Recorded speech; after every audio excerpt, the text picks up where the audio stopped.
Hi hello എല്ലാവർക്കും മഞ്ജൂസ് വ്ളോഗിലേക്ക് സ്വാഗതം.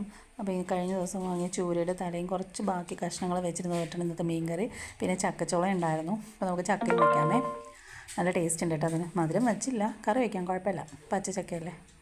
അങ്ങനെ ചക്കയും ചക്കക്കുരും കൂടെ കൂട്ടാൻ വയ്ക്കാൻ വെച്ചു. അങ്ങനെ മീൻ കറി വയ്ക്കാനുള്ള പരിപാടിക്കാണ്. തേങ്ങ ചിരട്ടയിൽ നിന്ന് തോണ്ടി എടുക്കുവാന്നേ. നമ്മൾ ചിരവിയൊക്കെ ചീത്തയായിപ്പോയല്ല, ഫിറ്റ് ചെയ്യാനുള്ള സ്ഥലം ഇല്ലാത്തതുകൊണ്ട് ഇപ്പോൾ വെളിയിലെടുത്ത് കളഞ്ഞേക്കുമോ. അങ്ങനെ ഇനി ചക്കയ്ക്കിടാനുള്ള അരപ്പരയ്ക്കുവാന്നേ.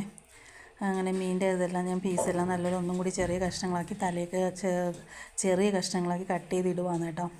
ചൂരയാകുമ്പോൾ എനിക്ക് പെട്ടെന്ന് വയ്ക്കാൻ ഭയങ്കര എളുപ്പമാണ് കറി. അപ്പോൾ ഞാൻ അതും വയ്ക്കുന്നുണ്ട്.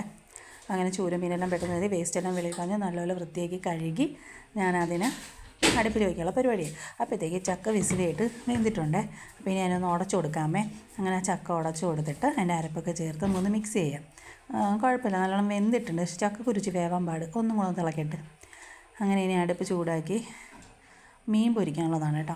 മുളക് പൊടി തീയാണെങ്കിൽ ഒന്ന് ചൂടാക്കിയതിന് ശേഷം അടുപ്പങ്ങ് ഓഫ് ചെയ്യും കേട്ടോ. ഞാൻ മുളക് പൊടിയും മഞ്ഞൾപ്പൊടി, ഗരം മസാല, ഒരു നുള്ളു ഉലുവപ്പൊടി ഇടും കേട്ടോ. ഞാൻ മല്ലിപ്പൊടി, ഒരു നുള്ളു ഉലുവപ്പൊടി ഇട്ട് മീൻ പൊരിച്ച് നോക്കണേ, നല്ല ടേസ്റ്റാണ് കേട്ടോ. അങ്ങനെ ഉപ്പ് ഇട്ടിട്ടുണ്ട്. അങ്ങനെ ഇതെല്ലാം കൂടെ ഒന്ന് ചൂടാക്കിയതിന് ശേഷം നല്ല മൂത്ത് വന്നിട്ടുണ്ട് കേട്ടോ.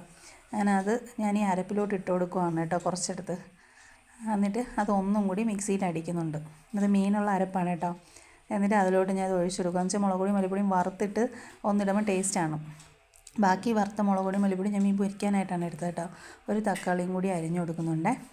ചക്കക്കൂട്ട അപ്പോഴത്തേക്ക് റെഡി ആയിട്ടുണ്ട്. എന്നിട്ട് ഈ മുളക് പൊടിയും മല്ലിപ്പൊടിയും മഞ്ഞൾപ്പൊടിയും ഉപ്പും ഉലുവയും എല്ലാം കൂടി ഇട്ടത് മീനും കൂടി വറുത്ത് ഇന്നത്തെ ഇത്രയേ ഉള്ളൂ.